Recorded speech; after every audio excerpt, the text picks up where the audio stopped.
ओम श्री गुरुदेवाय नम। आज्ञा हे मोर प्रिय समस्त सुधीवृंद को कोटि कोटि प्रणाम। आम तो सब आलोचना करुले आज्ञा ठाकुर विषय आओ रामायण विषय महाभारत भागवत किसी कथा आपण मान आगे प्रतिपादन करुली। आपण मैंने अभी सब देखिपे जे गत किछि दिन तले जो चंद्रग्रहण लगिला भागवत पूर्णिमा दिन ता नहीं कि किसी हेतुवादी आ परंपरावादी भितर संघर्ष लगिला। कौटी आज्ञा ना से भुवनेश्वर हेतुवादी आम देखा हिसाब से आज्ञा आगे तो सब धंदा किसी नथिला।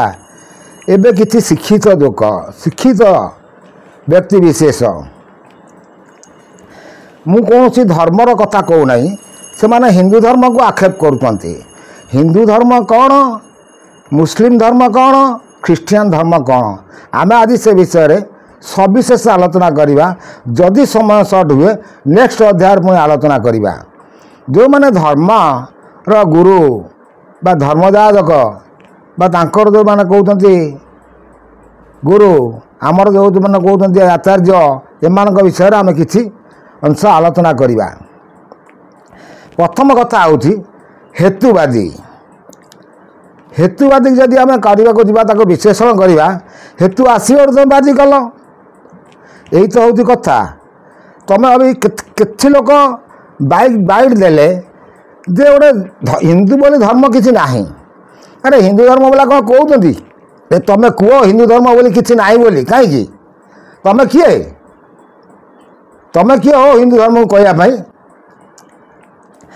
तुम्हें जदि किसी शिक्षागत योग्यता अच्छी तुम शिक्षित बहुत उच्च शिक्षित कारण तुम अभी मोटा आंकर पैसा पाच से चिंता कर। जो मैंने आम्बेदकर जो मैंने कहते आम हूँ आम्बेदकरकारी से संविधान विषय जो मैंने कहते केते लोक मत दौरान ब्राह्मण मैंने आमको दासत्व कर रखिले। अरे ब्राह्मण मैंने कौन तुम दासत्व कर रखिले? जातिगत कहीं से सृष्टि कले? ब्राह्मण मैंने जाति सृष्टि करना। कि संविधान जो संविधान रहा जो एससी एसटी करगले से 10 वर्ष था संविधान आईन आ संविधान नीति नियम उपर देखा जा। तुम से 10 वर्ष पर कंप्लेन कलनी आम एससी एसटी रहीबुनु ना कहीं ना एससी एसटी कुटा हिसाब से आम सर्विस पाइबू कम मार्केट आम पास कर निजर स्वार्थ पर निजे बसीगल।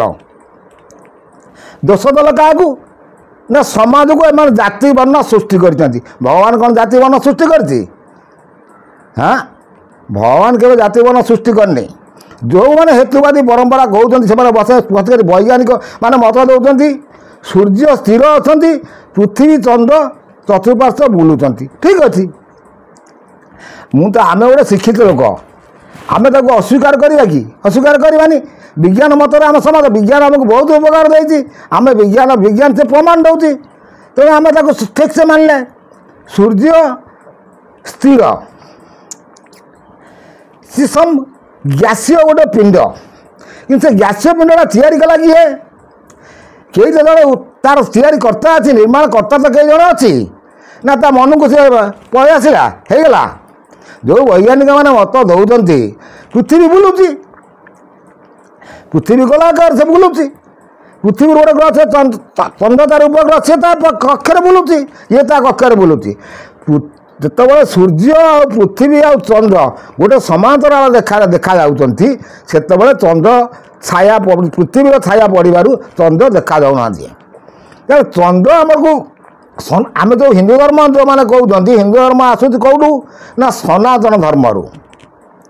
सनातन धर्म कौन ता विषय आलोचना कर देखा। से जो शिक्षित बाबू मान जो हेतुवादी मैंने कहते अरे जनकर उपकार को चिंता कर।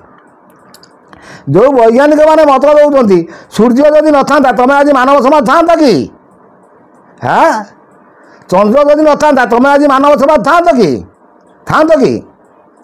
प्रथम प्रश्न से प्रश्नर उत्तर से देपारे ना से के जीवन में खाली मानते कथार गोटा अति अच्छे कौन अति गर्भ हतलंका अति मान च गौरवा अति दान बड़ी अति सर्वत्र गईतम ତେଣୁ ଅତି ଶିକ୍ଷିତ ଲୋକମାନେ ସେ କ'ଣ କରନ୍ତି? ସେ ଭାବନ୍ତି ମୁଁ ଯାହା କହୁଛି ସେଇଟା ଠିକ୍, ସେଇଟା ବହୁତ ଭୁଲ। ବିରାଟ ଚିନ୍ତାଧାରା କରିବା କଥା ଜୀବନ ମାନବବାଦୀ। ମୁଁ କୌଣସି ଧର୍ମ କଥା ନେଇ କହୁନି, ମାନବବାଦୀର ମାନବର ଧର୍ମ କ'ଣ? ପ୍ରକୃତି ରୂପ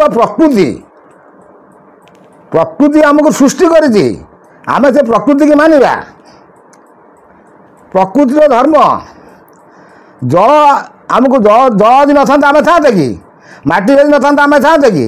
ପବନ ଯଦି ନଥାନ୍ତା ଆମେ ଥାନ୍ତେ କି? ସୂର୍ଯ୍ୟ ଯଦି ନଥାନ୍ତା ଆମେ ଥାନ୍ତେ କି? ଚନ୍ଦ୍ର ଯଦି ନଥାନ୍ତା ଆମେ ଥାନ୍ତେ କି? ତେଣୁ ଚନ୍ଦ୍ର ଆମର କ'ଣ ଉପକାର କରୁଛି? କେବେ ସେଇ ଯେଉଁ ବାବୁ କହୁଛନ୍ତି ହେତୁବାଦୀ ଆଜି ଚନ୍ଦ୍ର ବୋଲି କିଛି ମାନେ ଚନ୍ଦ୍ରଗ୍ରହଣର କିଛି ଗୋଟେ ଆସ୍ପର୍ଶତା ନାହିଁ। ଯେଉଁ ବୈଜ୍ଞାନିକମାନେ ଆଜି ମତ ଦେଇଛନ୍ତି ସାରା ପୃଥିବୀରେ ଜଳଭାଗ କେତେ? 62% ଜଳ, 27% ହେଉଛି ସ୍ଥଳ। ସୌରତତ୍ତ୍ୱ ତ ଦେଖିଲେ ତ ବୁଝେଇଦେବି ତାଙ୍କୁ ଏକାଥରକରେ, ସେ ବୁଝିଯିବେ। ସେ ସିନା ବାଇଟ୍ ଦେଲାବେଳେ ଲୋକଙ୍କ ହାବୁଡ଼ରେ ପଡ଼ିଲେ ସିନା ସେ ଠିକ୍ କହିବେ, ଶୁଣିବେ। ଆଉ ନହେଲେ ଇଏ ଅଜ୍ଞାନିକମାନଙ୍କ ପାଖରେ ବସିକି କହିଲେ କ'ଣ ହେବ? ହାଁ, ତମେ କିଏ ହିନ୍ଦୁ ଧର୍ମ ଉପରେ କହିବା ପାଇଁ? ପରମ୍ପରାବାଦୀ ମାନେ ତୁମକୁ ବିରୋଧ କଲେ, ବିରୋଧ କରିବେ। ଆରେ ତୁମେ ମାନବବାଦ ମାନବ ଧର୍ମରେ ସୂର୍ଯ୍ୟ ଆମକୁ ଯଦି ଉତ୍ତାପ ସୂର୍ଯ୍ୟ ଯଦି କିରଣ ଆମକୁ ନ ଦେଉଥାନ୍ତା ମାନବ ସମାଜ ବଞ୍ଚିଥାନ୍ତା କି? ପ୍ରଥମ ପ୍ରଶ୍ନ, ଏ ବଞ୍ଚିବନି, ସମ୍ଭବ ନୁହଁ। ତେଣୁ ସୂର୍ଯ୍ୟ ଆମର ଉପକାର କଲେ, ତେଣୁ ସନାତନ ଧର୍ମରେ ସୂର୍ଯ୍ୟଙ୍କୁ ପୂଜା କଲେ। ବୃକ୍ଷ ଆସି ତାଙ୍କୁ ସେବା ଫଳ ମୂଳ ସବୁ ଦେଲେ, ତେଣୁ ସେ ବୃକ୍ଷ ଆସିକି ପୂଜା କଲେ। ତେଣୁ ପୃଥିବୀ ପୃଷ୍ଠରୁ ସେ ଶସ୍ୟ ପାଇଲେ, ତେଣୁ ସେମାନେ ସେ ପୃଥିବୀକି ଧରଣୀ ମା ବୋଲି ମାନିକି ତାକୁ ପୂଜା କଲେ। ଇଏ ହେଉଛି ସନାତନ ଧର୍ମର ନୀତି ନିୟମ। ଚନ୍ଦ୍ର କ'ଣ ଆମକୁ ଉପକାର କରୁଛି ନା? ଖରାଦିନେ କେବେ ସେ ଲୋକ ଯେଉଁ ବାବୁ କହୁଛନ୍ତି ସେ ବାବୁଙ୍କୁ ପଚାରିବ, ଖରାଦିନେ ଗୋଟେ ଗଛ ପୁରା ଶୁଖି ଯାଇଥିବ, ଗୋଟେ ଛୋଟିଆ ଗଛଟା କେଉଁଠୁ ଆଣିବା, ଗୋଟେ ଶୁଖିଯିବ, ତାକୁ ଗୋଟେ ପୁରା ନିଜ ଜାଗାରେ ବନ୍ଦ କରିଦେବା, ସକାଳୁ ସିଏ ମରିଯିବ, ବଞ୍ଚିବନି। କାରଣ ସୂର୍ଯ୍ୟଙ୍କର ଯେଉଁ ଉତ୍ତାପ ତାପରେ ଆପଣ ଦେଖିବେ ଖରାଦିନେ ସବୁ ଗଛ ବୃକ୍ଷ ଆସି ଗୋଟେ ସବୁ ଝାଉଁଳି ପଡ଼ିଥିବ। ସତେଜ କେତେବେଳେ ହେବ ନା? ରାତି ହେଲେ ଚନ୍ଦ୍ର କିରଣ ପଡ଼ିଲେ ଚନ୍ଦ୍ରର ଶୀତଳତାର ସେ ଶୀତଳତା ଆସିବ ତାର। ସେ କଥା ହେଉଛି ଯେ ଚିନ୍ତା କର, ଚନ୍ଦ୍ର ଆମର ଉପକାର କରୁଛି ନା ଅପକାର କରୁଛି? ସିଏ ଗୋଟେ ତାକୁ ଆମେ କହୁଛୁ ଗ୍ରହ, କ'ଣ ଦେବତା ନୁହଁ। ମୁଁ କହୁନି ଚନ୍ଦ୍ର ଦେବତା, ମୁଁ କହୁନି ସୂର୍ଯ୍ୟ ଦେବତା, କିନ୍ତୁ ତାର ଯେଉଁ ପାୱାର, ତାର ଯେଉଁ ସ୍ପିରିଚୁଆଲ ଶକ୍ତି ଅଛି, ସେ ଶକ୍ତି ଆମକୁ ଉପକାର କରୁଛି। ଯଦି ଉପକାର କଲା, ଚନ୍ଦ୍ର ଆମର ଉପକାରୀ। ତ ସିଏ ଯେତେବେଳେ ଆମକୁ ଦର୍ଶନ ଦେବ ନାହିଁ, ଗୋଟେ କେତେ ସମୟ ପାଇଁ ଦର୍ଶନ ଦେବ ନାହିଁ, ଯଦି ଆମର ନୀତିଶାସ୍ତ୍ର ହିସାବରେ ତାକୁ ଆମର ଟିକେ ବାରିବାର ଅଛି କିଛି ସମୟ ପାଇଁ, କିଛି ସମୟ ପାଇଁ, କ'ଣ ସାରାଦିନ ପାଇଁ, ସେତିକି ସମୟ ବାରିଲେ କ'ଣ ଅସୁବିଧା? ନା ତମେ ତାକୁ ଗୋଟେ ଭାଣ୍ଡାମୀ, ତମେ କିଏ ହଉ ଭାଣ୍ଡାମୀ କହିବା ପାଇଁ? ତମେ କ'ଣ ତମେ କ'ଣ ଚନ୍ଦ୍ର ବିଷୟରେ କେବେ ଚିନ୍ତା କରିଛ? ହଁ, ଚନ୍ଦ୍ର ଯଦି ନଥାନ୍ତା ତମେ ରଚିଥାନ୍ତ ନା? ତମେ ଏତେ କଥା କହିପାରନ୍ତ? ହେୟ, ମୁଁ କୌଣସି ଲୋକର ନାଁ ନେଉନି। ଯେଉଁ ହେତୁବାଦୀ ମାନେ କହୁଛନ୍ତି, ଅବଶ୍ୟ ମୁଁ ଗୋଟେ କମେଣ୍ଟରେ ଲେଖିଥିଲି, କମେଣ୍ଟରେ ମୋତେ ଗୋଟେ ଲୋକ ଲେଖିଲା, ବେମାର ତ ହେଲେ ଡକ୍ଟର ଯିବା ପାଇଁ ସେ କହୁଛି। ମହାପୁରୁଷମାନେ କହୁଛନ୍ତି ରୋଗ ହେଲେ ଯେଉଁ ଡକ୍ଟର ପାଖକୁ ଯାଉଛନ୍ତି, ଯେଉଁ ଔଷଧ ଆଣୁଛନ୍ତି, ସେ ଔଷଧ କେଉଁଥିରୁ ତିଆରି ହେଉଛି? ହାଁ, ଯେଉଁ ଔଷଧ ଆପଣ ମେଡ଼ିସିନ ଖାଉଛନ୍ତି ସେ ଔଷଧ କେଉଁଠୁ ତିଆରି ହେଉଛି? ସେଇ ବୃକ୍ଷରାଜି, ସେଇ ପ୍ରକୃତି ରୂପ ଦେବୀ କୋଳରୁ କିନା ଯେଉଁ ବୃକ୍ଷରାଜି ହେଇଛି ତାରି ଦେହରୁ ସେମାନେ ଔଷଧ ତିଆରି କରୁଛନ୍ତି ଡକ୍ଟରମାନେ, ଯେଉଁ ବୈଜ୍ଞାନିକମାନେ ହୁଅନ୍ତୁ, ଯେଉଁ କେମିକାଲିଷ୍ଟ ହୁଅନ୍ତୁ, ଯେଉଁ କେମିଷ୍ଟ୍ରି ମାନେ ହୁଅନ୍ତୁ, ସେମାନେ ସେଇ ଗଛର ଚେର ଦେହରୁ ତିଆରି କରୁଛନ୍ତି ନା ଆଉ କେଉଁଠୁ ଅଲଗା ତିଆରି କରୁଛନ୍ତି? ହାଁ, ତମେ ତାହେଲେ ପ୍ରକୃତିକି ମାନିବନି ଯଦି ତମେ ତାହେଲେ କ'ଣ ମନୁଷ୍ୟ ନା କ'ଣ? ତାହେଲେ ତମେ ଜଣେ ଉପକାର କଲା ତମେ ତାକୁ ମାନିବନି, ତାହେଲେ ତମେ କୃତଜ୍ଞ ହେଇଗଲ। କୃତଜ୍ଞ ହେଲନି, ଅକୃତଜ୍ଞ ହେଇଗଲ ତୁମେ। ହାଁ, ଆଉ ଅବଶ୍ୟ ବହୁତ କଥା ଏସବୁ ବନ୍ଦ କର। ପରମ୍ପରାବାଦୀ ତାଙ୍କ ରାସ୍ତାରେ ସେମାନେ ଯାହା ବୁଝୁଛନ୍ତି ତାଙ୍କର ବୁଝୁଛନ୍ତି, ସେ ତାଙ୍କ ରାସ୍ତାରେ। ତମେ ତମ ଧର୍ମ ବିଷୟରେ କହିବା ପାଇଁ ତମେ କିଏ? ହାଁ, ହିନ୍ଦୁ ଧର୍ମ ଉପରେ କାହିଁ ତମେ ଆକ୍ଷେପ କରୁଛ? ହିନ୍ଦୁ ଧର୍ମ ତମେ ଚିନ୍ତା କରିବା ପାଇଁ ଯିବ, ଭାରତବର୍ଷ ସେକୁଲାର ଷ୍ଟେଟ୍ରେ ହିନ୍ଦୁ କେତେ ପରସେଣ୍ଟ ଅଛନ୍ତି? ହାଁ, ଆଉ ଅନ୍ୟ ମୁସଲିମ କେତେ ପରସେଣ୍ଟ ଅଛନ୍ତି? ଖ୍ରୀଷ୍ଟିଆନ କେତେ ପରସେଣ୍ଟ ଅଛନ୍ତି? ଚିନ୍ତା କରି ଦେଖ। ସବୁବେଳେ ଲାଗିବ ହିନ୍ଦୁ ହିନ୍ଦୁ ହିନ୍ଦୁ ହିନ୍ଦୁ ହେଇକି ଯେତେବେଳେ ହିନ୍ଦୁମାନେ ତାତିବେ କ'ଣ କରିବ? ସମ୍ଭାଳି ପାରିବ? ଦମ୍ ଅଛି ତ? ଦମ୍ ଅଛି କି? କେବେ ସମ୍ଭାଳି ପାରିବନି। ଜମା ଭୁଲ ରାସ୍ତାକୁ ଆସ ନାହିଁ, ସିଧା ରାସ୍ତାରେ ସିଧା ହେଇକି ଚାଲ, ନହେଲେ ବଙ୍କା ଆଙ୍ଗୁଠି କେବେ ବଙ୍କା ହେଇଯିବ ହିନ୍ଦୁ ଧର୍ମର। କାରଣ ହିନ୍ଦୁ ବହୁତ ସହନଶୀଳ ଧର୍ମ। ହଁ, ସବୁବେଳେ ସବୁ କଥାର ଲିମିଟ୍ ଥାଏ, ଲିମିଟ୍ କ୍ରସ୍ କରିଯାଉଛ ତମେ। ଆଉ ସେଇ ସବୁ ଭୁବନେଶ୍ୱରରେ ଘଟୁଛି। ତମେ ଆସି ମଫସଲରେ କହିଲ ସେ କଥା, ଲୋକ ଦେଖିବା କେମିତି ତମକୁ ଛାଡ଼ିଦେବେ। ଆଉ ପ୍ରଶାସନ ଆସି କ'ଣ କରିବ? କିଛି କରିପାରିବନି। ତମ ପତ୍ତା ବି ମିଳିବନି ଲାଷ୍ଟକୁ, ଜାଣିଛ? ତମେ ଯେଉଁ ଭାବୁଛ ଆମେ ହେତୁବାଦୀ, ଆମେ ଏମିତି କହିକି ଆରେ ତମେ ଯଦି କିଛି ଯଦି ତମେ ଲୋକଲୋଚନକୁ ଆସିବା ପାଇଁ ଚାହୁଁଛ, ଘରେ ତ ବସିକି ମୋଟା ଅଙ୍କର ପେନସନ୍ ପାଉଛ, ଆରାମରେ ଚଳୁଛ ବୃଦ୍ଧ ବୟସରେ। କିନ୍ତୁ ତୁମେ ସମାଜକୁ କିଛି ଯଦି ଚାହୁଁଛ, ଯେଉଁମାନେ କହୁଛନ୍ତି ଆମେ ଆମ୍ବେଦକରବାଦୀ, ସେମାନେ ଲଢ଼ୁନା, ସେମାନେ ଲଢ଼। ଆମେ ଏତିକି ଯେଉଁମାନେ ଚତୁର୍ଥ କର୍ମଚାରୀ, ଦ୍ୱିତୀୟ କର୍ମଚାରୀ, IAS ଅଫିସର, OS ଅଫିସର, ଏମାନେ ଯେଉଁ ଦରମା ପାଉଛନ୍ତି ତାଙ୍କ ଭିତରେ କିଛି ଚିନ୍ତାଧାରା କର। ସମାଜକୁ କିଛି ନୀତି ଶିକ୍ଷା ଦିଅ। ଯଦି ପାରୁଛ ତ ବୁଲିକି ଗାଁ ଗଣ୍ଡାରେ ଯେଉଁମାନେ ଗରିବ ଦୁଃଖୀ ରଖି ଅଛନ୍ତି ସେମାନଙ୍କ ଦୁଃଖ ଖବର ବୁଝିକି ସରକାରକୁ ଜଣାଅ, ତାହେଲେ ଲୋକ ତୁମକୁ ଭଲ ପାଇବେ। ଲୋକ ତୁମକୁ ଛି ଛି କରିବେନି, ଭଲ ପାଇବେ। କିନ୍ତୁ ତୁମେ ଯେଉଁ ବାଇକ୍ ଦେଇକି ପକାଇକି ସେ କ'ଣ କିଛି ଜାଣିନାହାନ୍ତି, କ'ଣ ହିନ୍ଦୁ ଧର୍ମ ଗୋଟେ କି ଧର୍ମ? ଧର୍ମ କ'ଣ? ଈଶ୍ୱର କ'ଣ? ଭଗବାନ କ'ଣ? ଆଉ ଭଗବାନ ମୁଁ କହୁନି ଭଗବାନ କିଏ ଆସି, ଭଗବାନ ଜାଣିଲା ବାଲା ନୁହଁ, ଭଗବାନ ହେଉଛି ଅନୁଭୂତି କଲାବାଲା। ଓ ଜାଣନେ କା ଚିଜ ନୁହଁ, ଓ ଅନୁଭୂତି କା ଚିଜ। ତମେ ଅନୁଭୂତି କ'ଣ ଜାଣିଛ? ହଁ, ତମେ ନାସ୍ତିକବାଦୀ ତମେ ଏକ୍ଜିଟ୍ କରୁଛ। ତମେ ସମାଜକୁ କଳୁଷିତ କରୁଛ। ଯେଉଁମାନଙ୍କୁ ଶିକ୍ଷା ଦେଉଛ ଭଗବାନ ବୋଲି କେହି ନାହାନ୍ତି, ସେମାନେ ମାନଙ୍କୁ ମାନିଲେନି, କିଛି ମାନିଲେନି। ବହୁତ ମାନେ ଅଶିକ୍ଷାଗତ ଲାଇନ୍ରେ କେବେ ଆସ ନାହିଁ, ସିଧା ବି ମୁଁ କହୁଛି। କିନ୍ତୁ ଧର୍ମକୁ ମାନି ଯାଅ। ଧର୍ମ ବୋଲି ଗୋଟେ ଜିନିଷ କିଛି ଅଛି ଦୁନିଆରେ, ଧର୍ମ ବୋଲି ଗୋଟେ କିଛି ଜିନିଷ ଅଛି। ଆଉ ଈଶ୍ୱର ବୋଲି ଜଣେ କେହି ଅଛି, ଜଣେ କେହି ନା କେହି ସୃଷ୍ଟିର କର୍ତ୍ତା ଅଛି। ସିଏ ମୁଁ ଏ ଜଗନ୍ନାଥ, ସିଏ କହୁଛନ୍ତି ଜଗନ୍ନାଥ। ଇଏ ଏବେ ଗୋଟେ ବାଇଟ୍ରେ ଏବେ ଗୋଟେ ଦେଖିଲୁ ଗୋଟେ ଚ୍ୟାନେଲ ମାଧ୍ୟମରେ ସେ କହିଦେଲେ ଜଗନ୍ନାଥ ଯିଏ ଜଗତକୁ ଟେକିକି ଧରିପାରୁନି, ଯିଏ ଜଗତକୁ ଟେକିକି ଧରୁଛି ସେ ଚିଲ ଗୋଟା ବସିଲା, ତାପରେ ଗୋଟେ ପାଖରେ ଚିଲ ବସିଲା। ସିଏ କାହିଁ ଚିଲ ବସିଲା? ତମେ କିଏ ଜଗନ୍ନାଥଙ୍କୁ କହିବା ପାଇଁ? ହଁ, ତୁମର ଯଦି ମତ ଅଛି, ତୁମେ ତୁମର ଯଦି ଲୋକଲୋଚନକୁ ଆସିବା ପାଇଁ ଚାହୁଁଛ, ୟୁଟ୍ୟୁବରେ ପ୍ରସାର ହେବ, ଲୋକ ମୋତେ ଦେଖିବେ ମୁଁ ଏମିତି କହିପାରୁଛି, ତାତେ କହୁନା ରେ ଜଗନ୍ନାଥ ଜଗତର ନାଥ। ସିଏ ଜଗତର ନାଥ ବୋଲି ତାଙ୍କୁ ଜଗନ୍ନାଥ ଭକ୍ତମାନେ ନାଁ ଦେଇଛନ୍ତି। ସେ କ'ଣ କହିଛି ମୋ ପାଖକୁ ଆସ, ତୁମେ ମୋତେ ପୂଜା କର, ହଁ, କି ମୋ ବିରୁଦ୍ଧରେ କିଛି କୁହ? କାହିଁ ତୁମେ କହୁଛ ଜଗନ୍ନାଥଙ୍କୁ? ଆଉ କିଛି ଜଗନ୍ନାଥ ପ୍ରେମୀ ଥିବେ, ସେମାନେ ସବୁ ଆସ୍ତେ ଆସ୍ତେ ଏକଜୁଟ ହେବେ ନା ନାହିଁ? ଆଜ୍ଞା କୁହନ୍ତୁ, ସମାଜକୁ ଆପଣ ଭଲ ଶିକ୍ଷା ଦେବେ ନା ଆସ୍ତେ ଆସ୍ତେ କୁଶିକ୍ଷା ଦେଇକି ଆସୁଛନ୍ତି? କ'ଣ ଆମେ ହେତୁବାଦୀ, ଆମେ ଆମ୍ବେଦକରବାଦୀ, ସେମାନେ ହେଲେ ପରମ୍ପରାବାଦୀ। ଆମକୁ ମାରଧର କଲେ କି ଭଲ ମନ୍ଦ କଲେ, ବାଇଟ୍ ଆସିଲା ଭଲ ମନ୍ଦ କଲେ, ପ୍ରଶାସନ ଯାଇକି ସେଟା ଚିନ୍ତାଧାରା କରିବା କଥା ଚିନ୍ତାଧାରା କରିବ। ଇଏ ତମେ ଯଦି ଆମିଷ ଖାଇବା କଥା ଖାଅ, ସେଦିନ କିଏ ମନା କଲା ତୁମକୁ ଆଇଁଷ ଖାଇବା ପାଇଁ? ତୁମ ଘରେ ମୁଁ ମୋ ଘରେ କ'ଣ କରି ଖାଇବି? କ'ଣ ବାହାର ଲୋକ ଆସି ଦେଖୁଛି? କିନ୍ତୁ ତମେ ବାହାର ଲୋକକୁ ଖବର ଦେଉଛ କାହିଁକି? ନା ତମେ ଟିଭି ସାମ୍ନାକୁ ଆସିବ, ପର୍ଦ୍ଦା ସାମ୍ନାକୁ, ମିଡ଼ିଆ ସାମ୍ନାରେ ଆସିବ ବୋଲି ତମେ ଖବର ଦେଉଛ। ତେଣୁ ଅଟୋମେଟିକ୍ ସେମାନଙ୍କୁ ବାଜିଲା, ସେମାନେ ଆସି ତମ ସାଙ୍ଗରେ ଗଣ୍ଡଗୋଳ କଲେ। ଏହାଦ୍ୱାରା କ'ଣ ହେବ? ଆସ୍ତେ ଆସ୍ତେ ନିଆଁଟା କୁହୁଳି ଯେତେବେଳେ ହୁ ହେଇକି ଜଳିବ, ସେତେବେଳେ କ'ଣ କରିବ? ସେତେବେଳେ ସମ୍ଭାଳି ପାରିବ ତ ପରମ୍ପରାବାଦୀମାନଙ୍କୁ? ହଁ, ଯେଉଁ ହେତୁବାଦୀ ମାନେ ଚିନ୍ତାଧାରା କରୁଛନ୍ତି, ତାଙ୍କ ମୋଟା ଘରେ ବସି କିଛି ତ ଧନ୍ଦା ନାହିଁ, କାମ ତ କିଛି ନାହିଁ ନା, ସେମାନେ ଚିନ୍ତା କରୁଛନ୍ତି। କିନ୍ତୁ ସେଇ ହେତୁବାଦୀ ସିଏ ହେଉଛନ୍ତି ପୁରା ସାତ୍ଵିକ। ଯେଉଁମାନେ ତାଙ୍କ ଅଣ୍ଡର ଭିତରେ ଯେଉଁମାନେ ଯାଉଛନ୍ତି, ସେମାନେ ପୁଣି ମାଛ ମାଂସ ଅଣ୍ଡା କରିକି ଏଦିନ ଖାଇବା। କିନ୍ତୁ ତମେ ତାଙ୍କଠୁ କି ଶିଖୁନା? ତାଙ୍କୁ କହୁନା ତମେ ଖାଇଲ ମାଛ ମାଂସ? ନାଇଁ। ତାହେଲେ ଏଠି ଜାତି ଧର୍ମ ଏଠି କିଏ ସୃଷ୍ଟି କଲା? ଏଠି କିଏ ସୃଷ୍ଟି କଲା? ସମ୍ବିଧାନ ସୃଷ୍ଟି କଲା ଯେତେବେଳେ ST ST କଲା, ତାପରେ ତମେ କମ୍ପ୍ଲେନ୍ କରନି ଆଉ ଆମେ SC ST ହେଇକି ରହିବୁନୁ? ଆମ ମାନବ ଗୋଟେ ଧର୍ମ ସମାନ ଧର୍ମ ହେଇକି ରହିବ ଓ ସେଠି କହିପାରିବନି।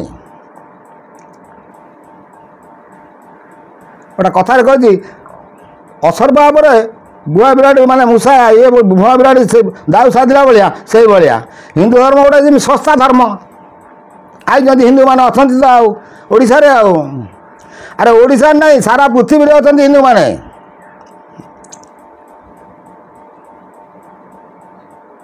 କିନ୍ତୁ ନିଜର ଯଦି ଆଭିଜାତ୍ୟ ନିଜକୁ ଯଦି ନିଜେ ପ୍ରତିଷ୍ଠିତ ହେବା ପାଇଁ ଚିନ୍ତା କରୁଛ ତାହେଲେ କିଛି ସମାଜର ସେବା କର। ଆଉ ସମାଜ କେମିତି ବିଭ୍ରାନ୍ତିକର ତଥ୍ୟ ଦିଅନି ଯେ ଭଗବାନ ବୋଲି କିଛି ନାହିଁ। ଆରେ ଭଗବାନ ତମ ଦେହରେ ଅଛି ମୋ ଦେହରେ ତମେ ଯେଉଁ ଶୁଣୁଛ ତମେ ଯେଉଁ ନିଶ୍ୱାସ ପ୍ରଶ୍ୱାସ ଚାଲୁଛି ସେଇ ଭଗବାନ ସେଇ ପବନ ସେଇ ଶୂନ୍ୟ ରୂପରେ ତମ ଦେହରେ ଅବସ୍ଥାନ କରିଛି ସମସ୍ତଙ୍କ ଦେହରେ ସେ ଅବସ୍ଥାନ କରିଛି। ଆତ୍ମା ରୂପରେ ମୁଁ ସର୍ବଗତ ଥାଇ ମୋର ତତ୍ତ୍ୱ କେହି ନ ଜାଣଇ ସେ ତ କହୁଛନ୍ତି ସଠିକ୍ କଥା। ଗୀତାରେ ବି ଭଗବାନ କୃଷ୍ଣ ବି ଅର୍ଜୁନକୁ ବୁଝେଇଛନ୍ତି। ଆମେ ଯେ ଗୀତା କଥା ଛାଡ଼ିବାନି ସେ ଗୀତା ଲେଖା ଛାଡ଼ନ୍ତୁ କୌଣସି ଲେଖକର ଲେଖା କଥା ଛାଡ଼ି ଦିଅନ୍ତୁ ଆମେ କାରଣ କିଏ କ'ଣ ଲେଖିଲା ଆମେ ତାକୁ ସଠିକ୍ ଦେଖିବା ଆମ ଜୀବନ ଭିତରେ ଆମେ ତାକୁ ତର୍ଜମା କରି ଦେଖିବା। କହିଲେ ଆପଣ ବିଶ୍ୱାସ କରିବେନି। ଏବେ ଗୋଟେ ସେ ଜଣେ କହୁଥାଏ ନା ବି ଖୋଲୁନି ସେ ଲୋକ ଠିକ୍ ଜାଣିପାରିବ। ଆଉ ଯେଉଁମାନେ ବି ଶୁଣୁଥିବେ ମୋର ଏ ଚ୍ୟାନେଲ୍ ମାଧ୍ୟମରେ ଯେଉଁମାନେ ଦେଖୁଥିବେ କାରଣ ମୁଁ ତାଙ୍କୁ କହିଦେଇଛି ଅଲରେଡ଼ି ମୁଁ ଏ ଚ୍ୟାନେଲ୍ ବିଷୟରେ କହିବି ତୁମକୁ। ହେଲେ ବ୍ରହ୍ମା ତାଙ୍କ ଝିଅ ସହିତ ମିଶିଥିଲେ ଇଏ କେଉଁ କାଳର କଥା କେଉଁ ପୁରାଣର କଥା ହଁ କିଏ କ'ଣ ପୁରାଣ କିଏ କ'ଣ କଥାକାର ଲେଖିଦେଲେ ଆମେ ତାକୁ ବିଶ୍ୱାସ କରିବା? ଆମେ ତାକୁ ତର୍ଜମା କରିକି ଆମ ଜୀବନଶୈଳୀ ଭିତରେ ଆମେ କ'ଣ ଦେଖିବା ଆମେ କ'ଣ ଶିଖିବା? ଆଗରୁ ଯେଉଁ ମୁସଲିମମାନେ ଯେଉଁ ମୋଗଲ ସାମ୍ରାଜ୍ୟ ଥିଲା ତାପରେ ବ୍ରିଟିଶ ସାମ୍ରାଜ୍ୟ ହେଲା ତାପରେ ଭାରତ ସ୍ୱାଧୀନ ହେଲା। ଭାରତକୁ ସ୍ୱାଧୀନ କଲେ ମହାତ୍ମା ଗାନ୍ଧୀ କେତେ ପାଦରେ ଚାଲି ଚାଲି ସମାଜ ସେବା କରି କେତେ କରି ସେ ଉଚ୍ଚ ପଦର ଅଭିଷିକ୍ତ ହେଲେ ବାପୁଜୀ ବୋଲି। ତୁମେ ଯଦି ସେମିତି କିଛି କର୍ମ କରିବ ସେମିତି କିଛି ଲୋକଲୋଚନକୁ ଆସିବ।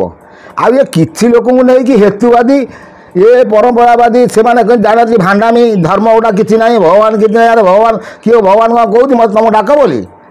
କର୍ମ ନ କଲେ କ'ଣ ଭଗବାନ ତୁମ ଘର ଦେଇଯିବ? ତୁମେ କର୍ମ କର କିନ୍ତୁ ଗୋଟେ ଐଶ୍ୱରିକ ଗୋଟେ ଶକ୍ତି ଅଛି। ଯେଉଁ ସାଇଣ୍ଟିଷ୍ଟମାନେ ଆଜି କହୁଛନ୍ତି ଈଶ୍ୱର ବୋଲି କିଛି ନାହିଁ ସେମାନେ କ'ଣ ଗୋଟେ ଲୋକ ବି ଅବଶ୍ୟ କହିଲେ ବିଶ୍ୱାସ କରିବେନି। କ'ଣ ଲେଖିଥିଲେ ତୁମ ରୋଗ ହେଉଛି ତୁମ ଡକ୍ଟର ପାଖକୁ ଯାଉଛ ଡକ୍ଟର ପାଖକୁ ନ ଗଲେ କ'ଣ ଭଲ ଡକ୍ଟର ପାଖକୁ ଯିବାଟା ଆମ ଧର୍ମ। ଡକ୍ଟର ଧର୍ମ ହେଉଛି ସେ ମେଡ଼ିସିନ୍ ଦେଇ ଭଲ କରିବ କିନ୍ତୁ ଡକ୍ଟର ମେଡ଼ିସିନ୍ ଦେଲା ପୂର୍ବରୁ କହୁଛି ଆମେ ମେଡ଼ିସିନ୍ ଦେଉଛୁ ସବୁ କରୁଛୁ କିନ୍ତୁ ଭଗବାନଙ୍କ ଉପରେ ଭରସା ରଖ ଈଶ୍ୱରଙ୍କ ଉପରେ ଭରସା ରଖ। ସେ ଜଣକୁ କାହିଁ କହୁଛି? ସେ କହିଲେ ମୁଁ ଏମିତି ଡକ୍ଟର କେଉଁଠି ଦେଖିନି। ମୁଁ ଆମ ସିଏ ଗୋଟେ ବହୁତ ଚାଳା ବହୁତ ଚାଲାକ ସେ ଭାବୁଛି। ସେ ଭାବୁଛି ଆମମାନଙ୍କୁ ଆଉ ରୋଗ କାହାକୁ ହେଉନି ନା ଆମେ ଆଉ କେଉଁ ଡକ୍ଟର ପାଖକୁ ଯାଉନୁ। କେଉଁ ମେଡ଼ିକାଲ ଯେଉଁ ମେଡ଼ିକାଲ ଯିବେ ଆପଣ ଦେଖିବେ ଗୋଟେ ଗଣେଶ ମୂର୍ତ୍ତି ଥୁଆ ହେଇଯିବ ଆଗରେ ଠାକୁରଙ୍କ ମୂର୍ତ୍ତି ଥୁଆ ହେଇଯିବ। ଯେକୌଣସି ଆପଣ ନର୍ସିଂହୋମ୍ ଯାଆନ୍ତୁ ବା ଯେଉଁଠିକି ଯାଆନ୍ତୁ କାହିଁ ଠାକୁର ମୂର୍ତ୍ତି ରହିଛି ସେଠି ଯାଇ କହୁନା ଏଇ କାହିଁକି ଏଠି ଠାକୁର ମୂର୍ତ୍ତି ରଖିଛ ଫୋପାଡ଼ି ଦିଅ କହୁନା ନା କହିପାରିବନି। ଆଉ ହିନ୍ଦୁ ଧର୍ମ ପୁରା ଶସ୍ତା ତାଙ୍କୁ କହିପାରିବ ନା କ'ଣ?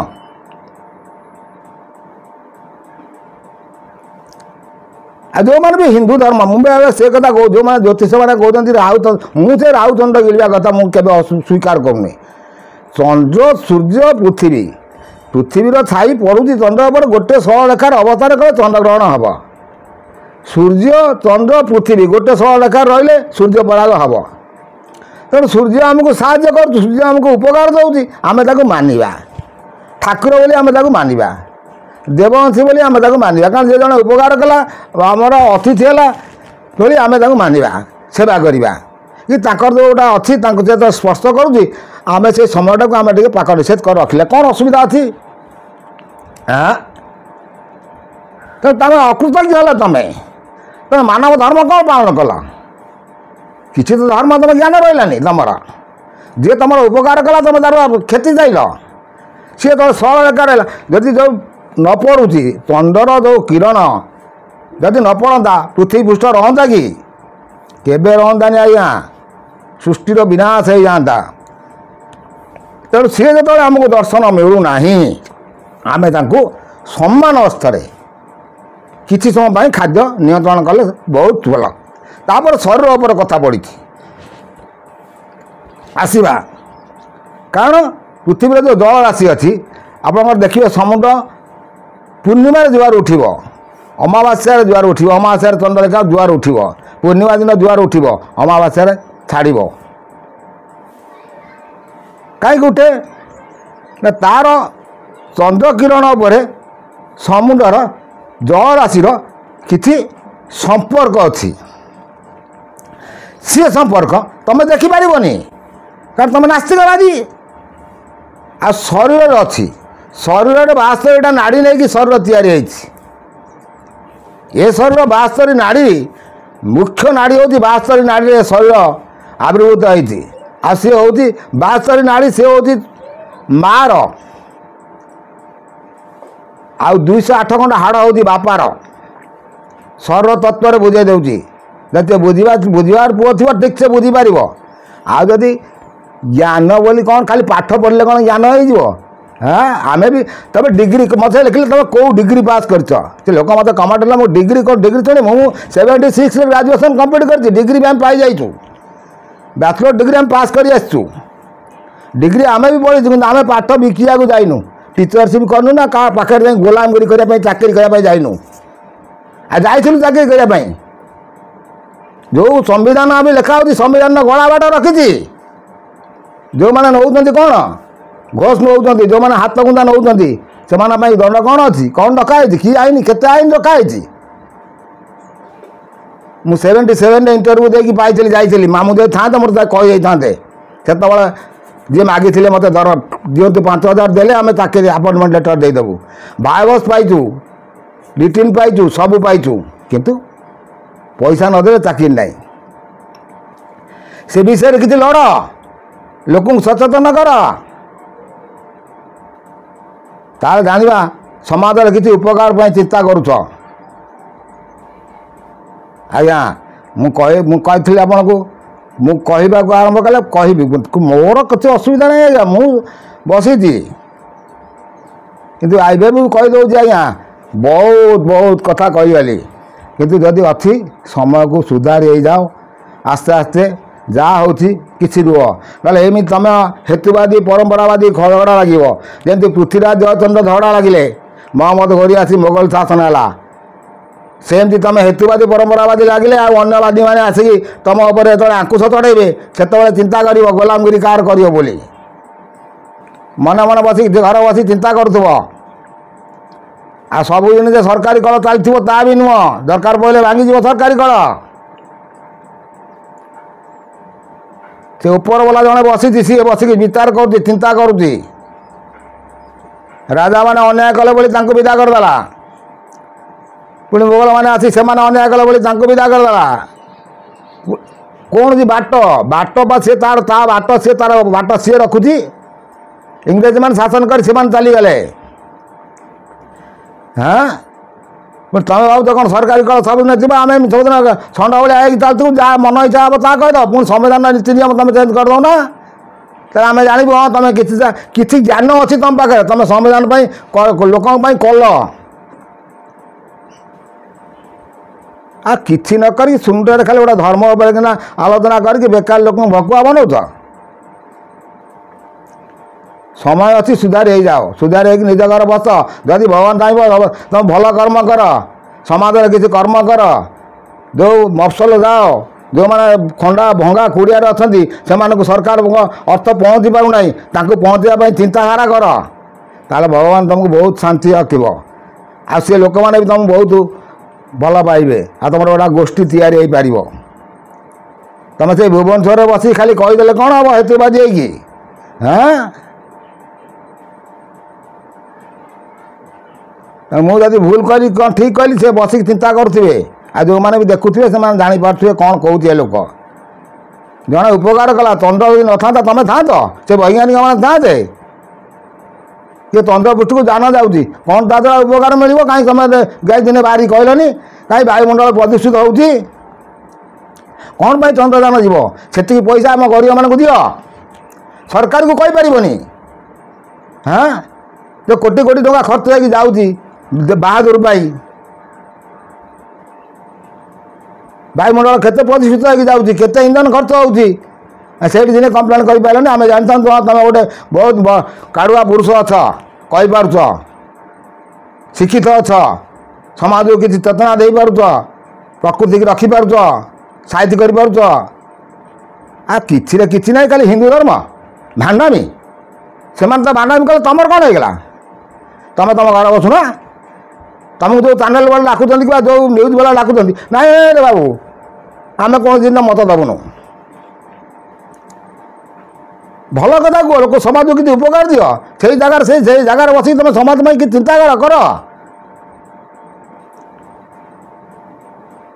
ତା କରିବନି ଆଉ କିଛି ଲୋକଙ୍କୁ ନେଇ ତିଆରି କରିବ ଗୋଷ୍ଠୀ ସେ ଗୋଷ୍ଠୀ ରହିବନି ତୁମେ କେତେ ଦିନ କେତେ ଗୋଷ୍ଠୀ କରିପାରିବ ଧର୍ମ ବିରୋଧ ହେଇକି ଯେଉଁ ସମ୍ବିଧାନ ରହିଲା ସେ ସମ୍ବିଧାନରେ ମୁସଲିମମାନଙ୍କ ପାଇଁ କ'ଣ ସମ୍ବିଧାନ ଅଲଗା ରହିଲା ହିନ୍ଦୁମାନଙ୍କ ପାଇଁ ସମ୍ବିଧାନ ଅଲଗା ରହିଲା ଖ୍ରୀଷ୍ଟିଆନ ପାଇଁ ସମ୍ବିଧାନ ଅଲଗା ରହିଲା ସେଠି ଏ କଲନି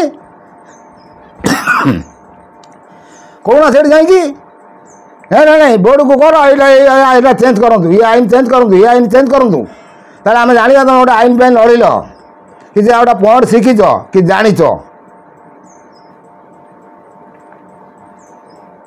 ତେଣୁ ବେଳ ଥାଉ ଥାଉ ସୁଧାର ହେଇଯାଅ ସୁଧାର ରାସ୍ତାକୁ ଚାଲି ଆସ ବହୁତ ସୁନ୍ଦର ରହିବ ନହେଲେ ବହୁତ ବିପଦ ମାଡ଼ି ଆସିବ ତୁମ ପାଇଁ ସେତେବେଳେ କେହି ରହିବେନି ଏତକ ରହୁଛି ଆଜ୍ଞା କୋଟି କୋଟି ନମସ୍କାର।